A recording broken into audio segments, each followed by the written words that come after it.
আসসালামু আলাইকুম। যে যেখান থেকে আমাদের ভিডিও দেখছেন অবশ্যই আমাদের ভিডিওর সাথে থাকবেন। এই দেখেন ইঞ্জিয়া গাড়ির টায়ারের রিংগুলা দেখতে পাচ্ছেন, মানে কত ময়লা হয়ে রয়েছে। দেখেন কত ময়লা হয়ে রয়েছে, এগুলো আমরা পলিশ করতে আছি।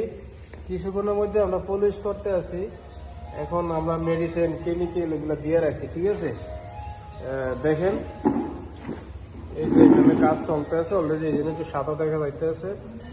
তো যাই হোক, আমাদের ভিডিওটা কন্টিনিউ সবাই দেখার জন্য অনুরোধ রইল, ঠিক আছে। এই যে গাড়িটা এসে কামরি, ঠিক আছে, কাজ চলতে আছে।